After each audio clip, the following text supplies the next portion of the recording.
You're hitting the road for the 4th of July, but some people are hitting back. The latest outbreaks of road rage. We've all been there, we've all felt it. But did it ever go this far? Holy cow. Like right. the lightsabers. Tonight on 2020, it's not what would you do, it's what should you do. Not this. I don't see you touching it now, though. Out of my... Tips for when you're trapped behind the wheel. We noticed this lady in my rearview mirror just weaving, just crazy. But that was just the beginning. Hit our car. She just hit our car. She's pushing us off of the road. Put it in reverse. Put it in reverse. She's knocking on our window saying she's a cop. For some, road rage can be the ending. If I would have known that it would have ended the way it ended, I would have never, ever followed him. She had every opportunity to change her mind and not chase my brother across 2 freeways.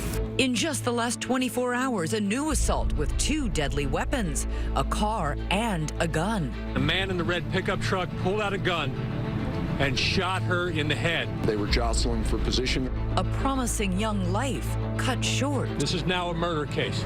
Tonight, Freeway Fury. Hello, I'm Elizabeth Vargas. David is away tonight. Take a look at that. All the traffic and taillights. Typical sight in rush hour in any major American city. But this holiday weekend, it's bound to be worse. Experts say more than 44 million people are expected to be on the roads this Independence Day weekend, more than any other time. And with all that traffic, there are bound to be flaring tempers. So how does road rage start, and what should you do if you find yourself caught up in it? Here's Eva Pilgrim. We all have it in us, even if we don't know exactly where it is.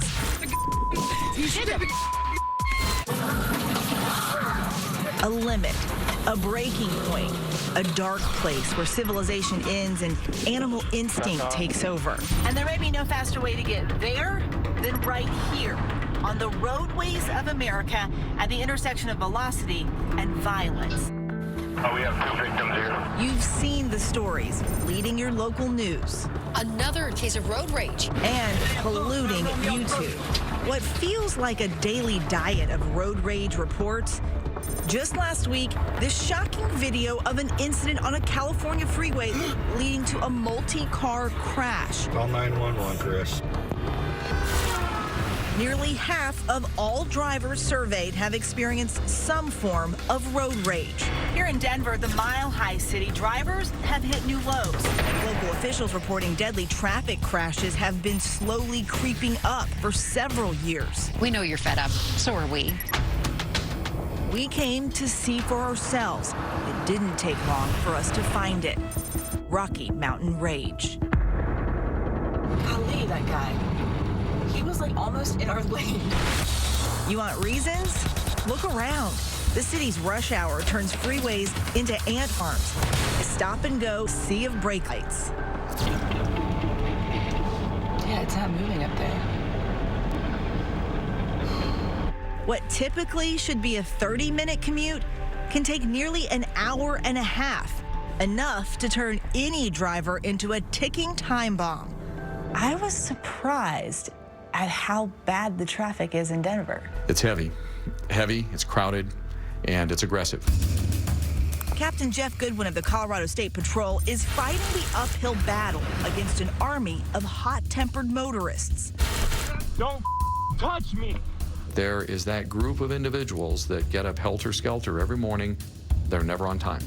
So now they're running late, and they've got to make up that time. So how do they do it? They do it by pushing people out of the way, cutting them off, changing from the inside left lane all the way to the exit ramp right as they get there. Goodwin believes he's pinpointed the root of the problem. With more than 100,000 people transplanting to Denver every year, it's as simple as too many metal machines, not enough pavement. I used to think it was something like people cutting you off. But, you know, one of the things that people really get angry about, if somebody honks the horn at you because you've sat too long at a light, I think they literally go from the Dr. Jekyll to Mr. Hyde. Around the country, it's not just gangbangers and street thugs mixing it up.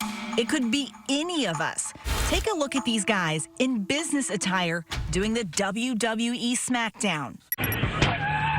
We showed the good Captain Goodwin some examples of bad behavior, and he provided us some potentially life-saving road rules to help you. Rule number 1, don't make eye contact. This motorist is out of control. And this victim is doing all the right things. Just stare ahead, don't engage. Right. Yeah, the minute you engage, who knows where this goes? Rule number 2, never approach the window. All right, wow, okay, this is more than over the top because now you have a gun involved. So you're gonna pull your gun out? What kind of just... You never know who's packing heat. Exactly. Is approaching someone's window ever a good idea? Never do it. And most important, rule number 3, you don't always have to win. Looks like it's gonna be over. But as we see in this case from Houston, the parties involved just can't help themselves. And here we go. There you go. I mean, now they're at full-blown fist fight. Right, this is what happens. It gets worse. The longer this goes, the worse it's gonna get. It looks like they just need to win the argument. That's what it is. Oh. It was 4:15 when we hit the road with Goodwin and his team. They prowled the interstate looking for bad behavior. We're looking for aggressive drivers. Triggers. Holy which often lead to the road rage we see on the news. This is a 75 mile. Well, we're doing 17 and a 75 at rush hour.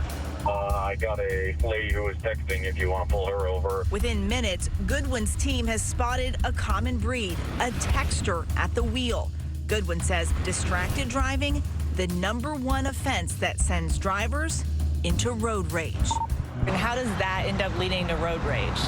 Well, when she's texting, she's not paying attention to everybody else out here. Next, we cross paths with a lead-foot speedster, the deadliest kind of aggressive driver. I could see him in the rearview mirror weaving in and out. He was trying to find that opening. And that's when people get mad. Right. It was now 5:45, the road rage witching hour. Yeah, we're pulling out. Goodwin says the peak time for trouble. And the cops had busted this aggressive driver for skipping the off-ramp and blazing her own trail altogether. Right now, there's a warrant for your arrest. Her prize? Some new bracelets and a ride in the fast lane to the county clink. She doesn't have a valid driver's license either, so that's been canceled and denied, so she shouldn't be driving anywhere. We'd found ourselves at a notorious hot spot. So this is the frontage road where we have a lot of our issues. And got a dose of full frontage fury. So people will be frustrated. They'll come off the frontage road, and then they actually will do this, believe it or not. They will drive here. Holy cow, this is so steep. And they will find that steep drop down to the interstate, and they will bounce their way back down into Interstate 25, all because they're angry about sitting in traffic. Off-roading on I-25. Yeah. As Friday rush hour traffic mounts once again, we spot this guy who thought he could make up time bypassing all the drivers ahead of him, riding along the road's shoulder. But he's going nowhere fast today. Over here. Hey, sir, do me a favor and stay in your car while we do this business, okay? You passed about 7 or 8 cars going alongside them on the right. You went over the white shoulder. That's not a lane for turning. It's not a lane for passing. Like many road rogues, this guy's idea of defensive driving is making excuses for his alleged moving violations. He even called 911 to complain about being pulled over. He stopped me first on the train track with the train coming down the road. And now that he's caught, he's upset, just is not in agreement at all with what's going on here. So that's his beef. There goes the guy. There he goes. Next, check out this blue truck. The driver has jumped the median, passing up other cars, hightailing it the wrong way into oncoming traffic. Captain Goodwin pulls him over, hand on the holster. What was it? You might get in the car. I haven't seen anybody drive that aggressively in years. He's doing about 90 miles an hour. He damn near hit several cars back there. I charged him with reckless driving. He just didn't plan on having any law enforcement around to stop him today. You don't think think it's just a Y chromosome thing. You see a lot of aggressive driving from both sexes. Everybody drives crazy. Yeah, it's When we come back, we'll prove it to you. Dude, she's gonna hit me. Yes. She just hit our car. She just hit our car. A wild woman at the wheel. We go around and then she'd speed up, so we're kind of like, all right, Just couldn't get away from her. And two damsels in distress trying to rescue themselves.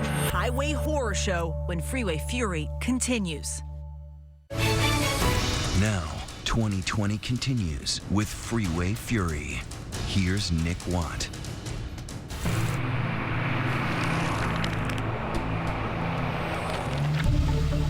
Two young women out on the open California highway. So you've been friends how long? About a year. We had boyfriends that were friends, and then we kicked them to the curb, and then we stayed friends. Okay. We knew what was good for us. Carefree, on their way for a fun weekend in Reno. Cell service is fading, the road is getting quiet, and lurking far behind in their rear view, a truck driving fast, aggressive, right towards them. Sounds like the open to a slasher flick, but this tale is as dark and real as a hot coat of tar across I-80. You're about to see it play out in real time.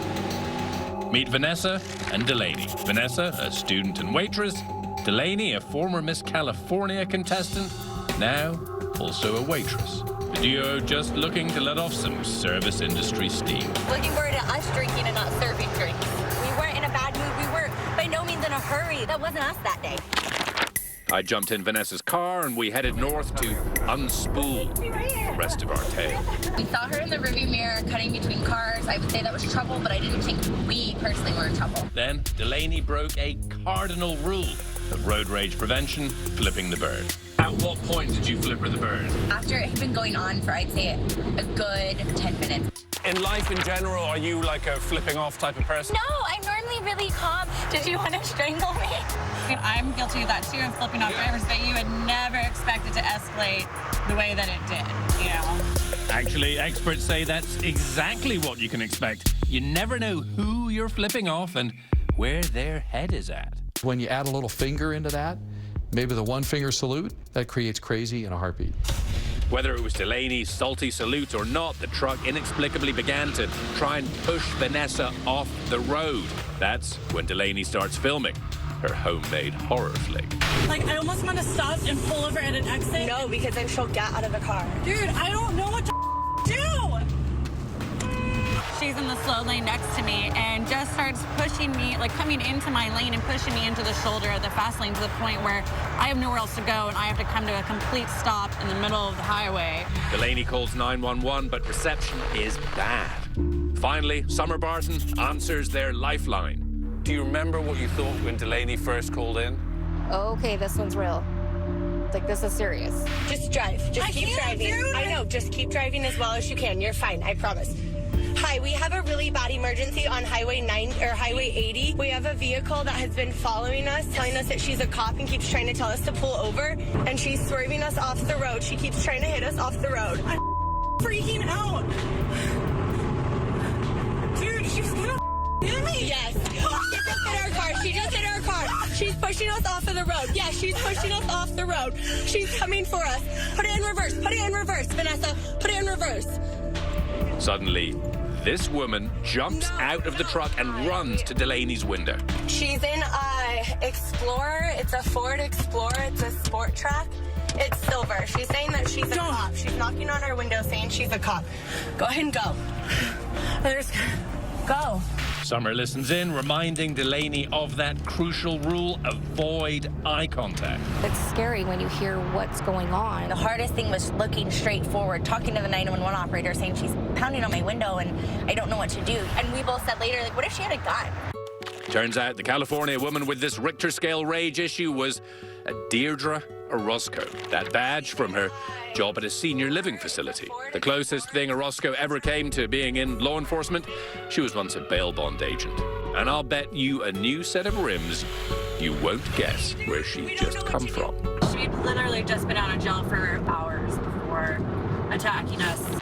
Yep, this home movie is actually a sequel. 4 days earlier, Orozco had crossed paths with this guy, Dane Larson, happened in Sacramento at this very intersection. And then I'm just sitting there, and that's when I hear it, and she's coming up, blaring her horn. She comes up behind, the horn blaring, and just hits you back? She was like trying to push me out of the way.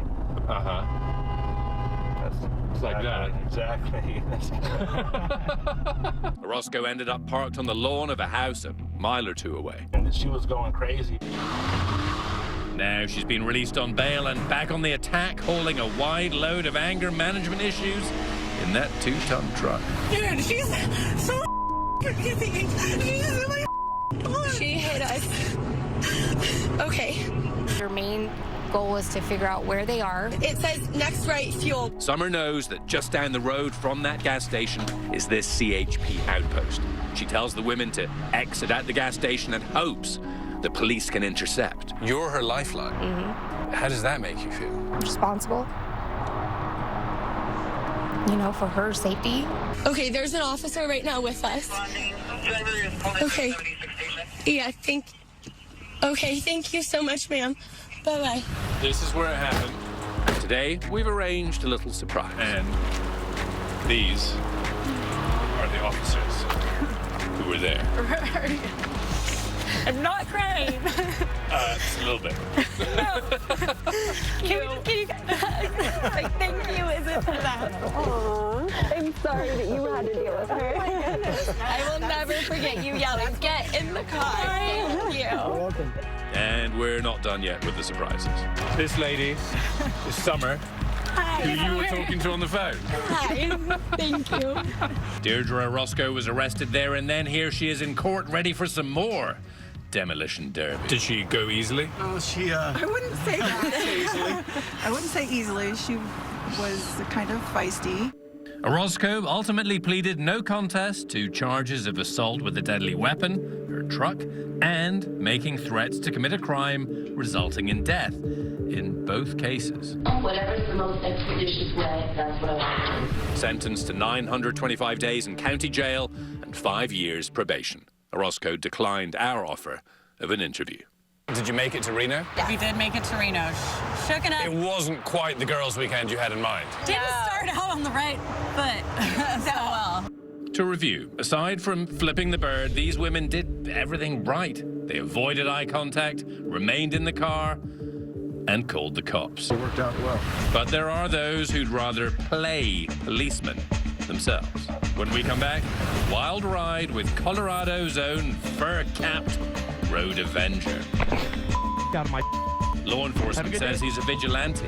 I'm just floored at the fact that you keep doing this. 2020 continues with Freeway Fury.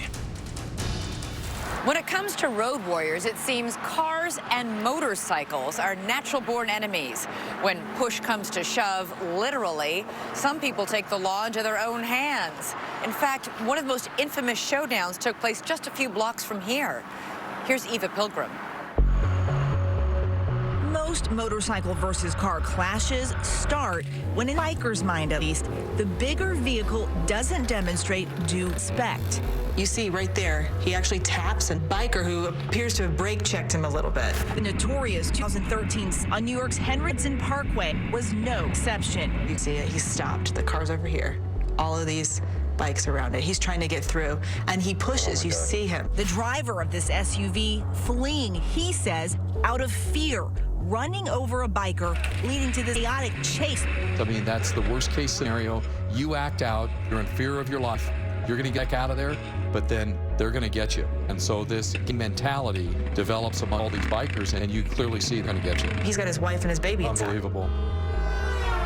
And earlier this year in San Francisco, highway history repeats itself as these bikers attack this Toyota Camry. A driver was beaten and seriously injured after an altercation on a freeway between a car and some dirt bikers. So look at this now. You take a guy down. It's all on camera. Closer to home in Goodwin's backyard of Colorado, this frightening case of Mustang versus motorcycle. They were both egging each other on, and look at this. You have this drastic move to make a point, so there's your last word, and it could have killed the guy. Yeah, it's all about respect, I think, and courtesy. We see this all the time where someone's willing to use a vehicle as a deadly weapon to take somebody else out. Now, as if Captain Goodwin doesn't have enough on his hands, he's got to deal with one motorcyclist turned vigilante. You're about to meet Denver's own Dark Knight. His name is Devin Jones. You just cut me off, stupid! His alter ego, the Road Avenger.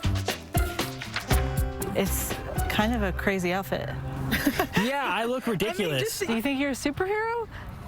No, not really.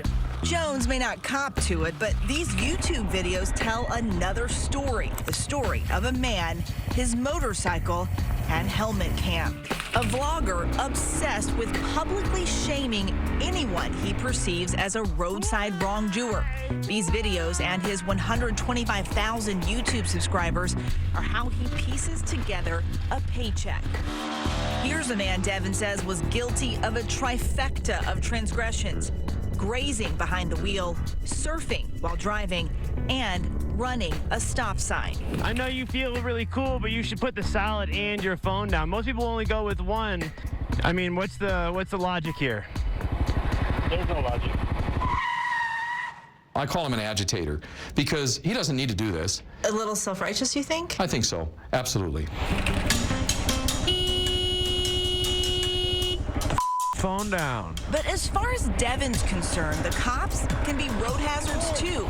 Here, he even dares to pull over an officer who he claims was driving while on his phone. That's road rage.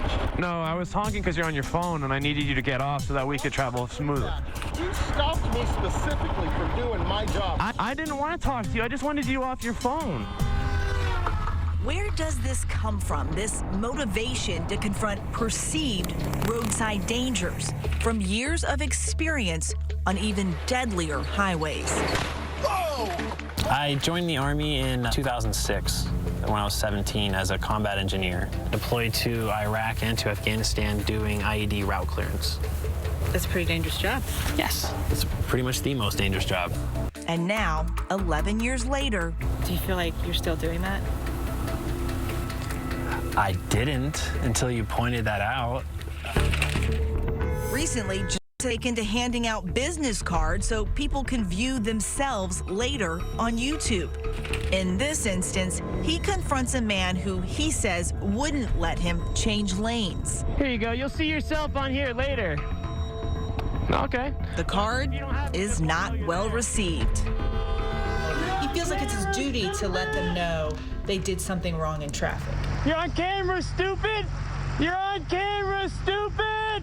It's like he is the vigilante. He's going to show what a cool guy he is by using his camera to almost entice people into an argument. This woman is even more furious after this dispute about access to this road. She takes a swipe at Devin's camera. There are probably people, when they see the story at home, they're like, he is crazy. Why would he keep going up to these people knowing that the response could be bad? I probably would feel ashamed of myself if I didn't. I can't avoid somebody becoming rageful or enraged. But Devin isn't always the hero on his hero cam. When you walk past this spot, though, do you always look over and go, that's where it happened? Yeah, every time I walk past this, I do look at the spot and then think about it. It is the incident that first brought him viral infamy with more than 7 million views. What were you doing? What was going on? I was on a street next to a park kind of like this one, and then out of nowhere a car decided to blast around me, and what seems like a really dangerous way to pass somebody in a residential area. So Jones goes on the pursuit. The ultimate no-no, according to Captain Goodwin. Don't be the cops.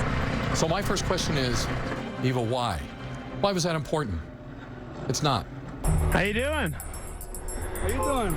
I'm pretty good. What's up with you? Yeah, you seem to be in quite the hurry.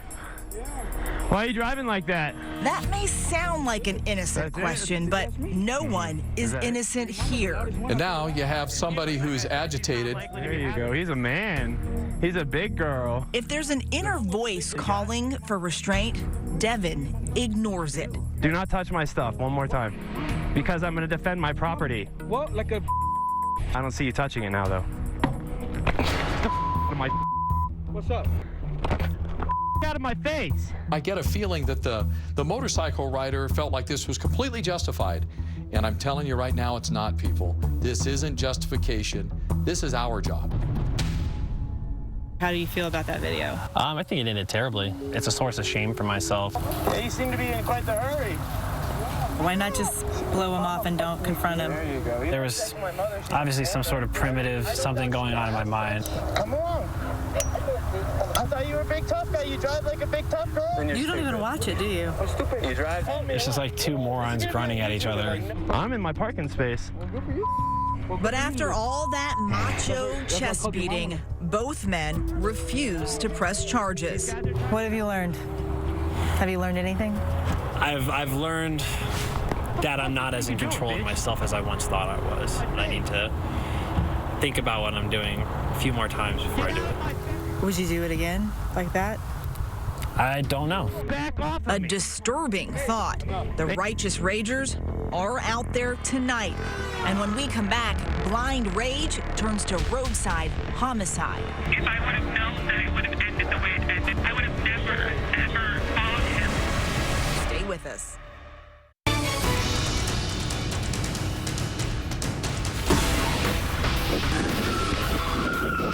You never know just how fast or how far a road rage incident is going to escalate. Maybe it's just a guy using his phone as a weapon. Maybe it's two dudes having a roadside duel. He's definitely ready to go to battle. He got himself a pipe. But look at this thing break out. Holy cow. Or maybe it goes as far as this crazy scene from Los Angeles last week. He's getting dragged on the freeway. At least everyone in those cases lived. But tragically, it doesn't take much for a road rage incident to go from cursing What is wrong with you? to the coroner's office. How bad can these road rage confrontations get? Well, it's murder. From 2006 to 2015, there was a 500% increase in fatal road rage crashes. And just this week, 18-year-old Bianca Roberson was shot and killed in what authorities say is yet another road rage incident. She was a good girl, honor roll student, looking forward to going to college.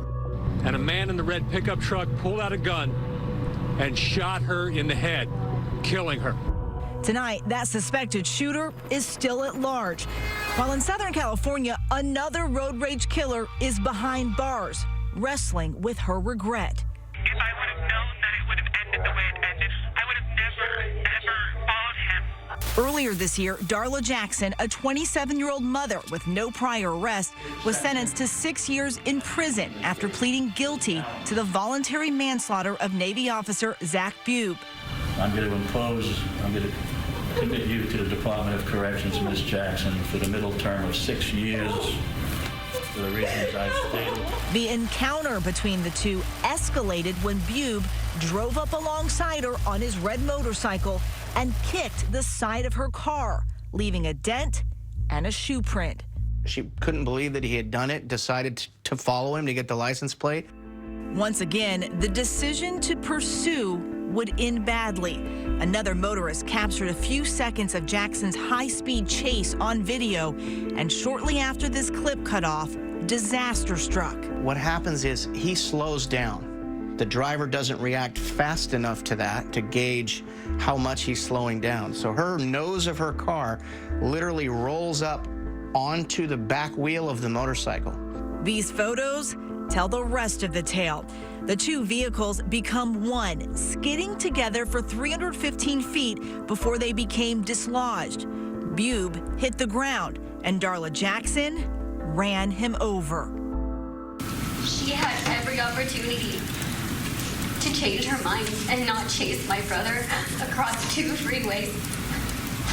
I let my pride get the best of me. I shouldn't have, been speeding. I shouldn't have, been negligent. The anguish she now feels apparent in her court appearances and in her interview with us.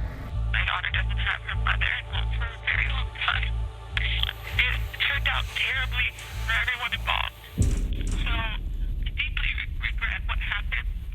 That angry pursuit landed Darla Jackson in prison. In New Orleans, another heated chase landed former Jets running back Joe McKnight in the morgue. We're going to move on now to that deadly road rage incident in Louisiana, where former NFL player Joe McKnight was killed during an argument. According to police, McKnight cut off this man, local IT technician Ronald Gasser. The two then got into a rolling argument, which lasted for miles. Still involved in verbal altercations, cutting in front of one another, zipping around vehicles, on and on and on. That's McKnight's silver Audi following Gasser's blue Infiniti. Minutes later, the cars come to a stop, but the argument continued at full speed. At some point, Mr. McKnight exits his car and goes to Mr. Gasser's car. There continues to be a verbal altercation. During that verbal altercation, Mr. Gasser pulls his weapon from between his seat and the console and fires 3 shots at Joe McKnight, killing him. Did you ever think in a million years he would be the victim of road rage? No. We had to stop being in so much of a rush to get somewhere. Remarkably, police say it was shooter Ron Gasser's second road rage incident at almost that exact same location. Then this week, at the stoplight, he admits to shooting a man. Justice! Gasser has been charged with second-degree murder. But in Louisiana, a stand-your-ground state, he may yet walk free. Looking at justifiable homicide, if you are in your vehicle and someone attempts to enter it, I'm going to presume that for a second, he's justified in shooting him. Gasser has pled not guilty. The trial is scheduled to begin this August, but McKnight's mother has already rendered judgment on the road rage epidemic that claimed her son's life. Are we that angry? Is our nation that angry about things? We got to learn how to channel our energy into something more positive than what we're doing. We're not thinking clearly. Coming up, the Denver cops in a call to action. How you can help them stop the madness. When we come back. 2020 continues with Freeway Fury. Once again, Eva Pilgrim. Who are we looking for? Who is this woman? Well, it's one of our repeat and frequent offenders. The cops in Denver have had enough. Now they're fighting back with a call to action, enlisting viewers like you. So this woman's been called in how many times? It has been at least 8 times. That's a lot. It's a lot. Goodwin's referring to a special reporting system promoted along Denver's roadways. I just want to report reckless driver. A dedicated hotline so drivers can blow the whistle before blowing their stack. Telling them, stay back, don't get close, don't get in the middle of this. Goodwin estimates a staggering 5,000 calls are pouring in every month in the Denver area alone. I just wanted to report someone who's driving like a maniac. In a novel approach, his team then uses the data to identify those drivers with the most complaints. Then they track them down. Half of these things these people did to me. Our Denver affiliate KMGH was there when we get multiple calls on a vehicle. When the state patrol approached this man, he'd received 7 complaints in 8 months. Mr. Douglas. Certain incidences or incidents, I would say a, quote, bad driver would be a totality. His name is Houdini Douglas, and as is often the case, he tries to wiggle his way out of those numerous complaints. Here, as I can tell, none of them have any legal ramifications. Almost every time, guaranteed, it's not their fault, and they start telling us about the complaints they have on the drivers that called them in. We're with Captain Goodwin as he heads out on the hunt, Robert 512. looking for this woman, Kim Schwartefeger. She's doing all the things that make the other drivers around her upset. Show both units clear with the summons. As we pull into Schwartefeger's apartment complex, So we're looking for a blue car. 1041 on CAD. we immediately spot her car. The numerous dents consistent with its owner's MO. So that's our vehicle. So now we'll take a cruise down here and we'll kind of wait. But our mini stakeout is brief. Before we know it, Schwarzenegger is behind the wheel and on the move. Oh, she's going. There's our car. Boom. We follow, but this time it's the captain who's handcuffed. He can't pull her over without cause. I don't want to harass her. And on this day, Schwarzenegger appears to be minding her P's and Q's. She's doing like 31, 32 miles an hour. She's clearly aware of us. She's nervous. Suddenly, she hooks a U-turn. All right, so we're going to cut her loose. 3 weeks later, we're back, and this guy has ammunition to help their cause. Her driver's license is not valid, so she should not be operating a vehicle at all. That's the advantage of the picture this morning. Okay. Driving on a suspended license is against the law, something Kim Schwarzenegger appears to ignore. It takes a lot to get your driver's license taken away, though, doesn't it? Yes, 12 points in a year's time to actually get your driver's license revoked. So it's back to her apartment. Now it's a waiting game. It's like cat and mouse. And when we arrive, the beat-up jalopy we followed the first time has been replaced. Here's the new Butte. It's a totally different color.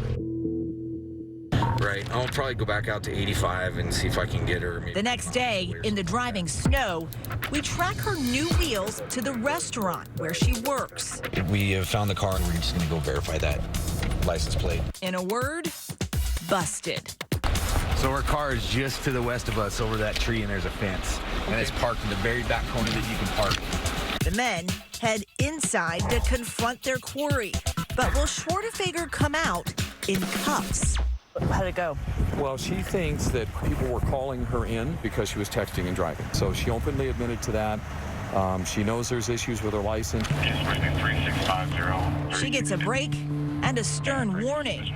Don't drive or she'll be arrested. 328 of 2017 for excessive points. She'll have to figure out a way to get home tonight. If she presses her luck and tries to go home, she might end up having to do jail time over all of this. Still, we want to talk to Schwarzenegger ourselves, and she surprisingly rolls over faster than a speeding SUV on an off-ramp. Were you surprised that they came to find you? Yes. And my worst is the texting. I was texting. Never hurt anybody, so I really apologize. So you had a lot of accidents, or? I've had about 5, yes. Mm-hmm. Now your license has been suspended, so you can't drive. Correct. And so what does that mean for you? That means Uber. It's time for Uber. I don't want to lose my new car. I don't want to go to jail. I've never been. And I apologize that I scared anybody. That's not my intention whatsoever. She sounded so sincere, but bad habits die hard. Last month, Schwarzenegger was cited while driving on a restricted license, this time charged with following too close to another vehicle. Are these normal people losing their minds? Absolutely. Everybody gets angry. It's just a matter of what flips that switch, and then what do you do with it after it's been flipped? When we come back, the story of a Sunshine State street fight with one final lesson. Stay with us. Freeway Fury continues. Once again, Elizabeth Vargas. This month in South Florida, it happened again. 2 men caught on camera in a road rage incident involving a bat. They go at it, struggling in the middle of traffic over the weapon. Hector Herrera, that batter swinging for the fences, now facing charges of aggravated battery with a deadly weapon. The first thing that came to my head was to grab the bat and go and fight. A typical shake-your-head road rage story? Perhaps. But then, a small miracle. Herrera went on television and actually expressed remorse. I would say to him, hey, I'm sorry for the situation. This is no good for nobody. Something to consider the next time you hit the highway. You may think you need to win, but perhaps this is a game you'd rather not play. You may think your enemy is in the next lane. You just cut me off, stupid! But perhaps he's in your own head. You may think you thrive on drama. Out of my face! But perhaps what you really need is peace. Got That's our show for tonight. Thanks so much for watching. I'm Elizabeth Vargas. For David Muir and all of us at ABC News in 2020, have a great night and a safe and happy holiday weekend.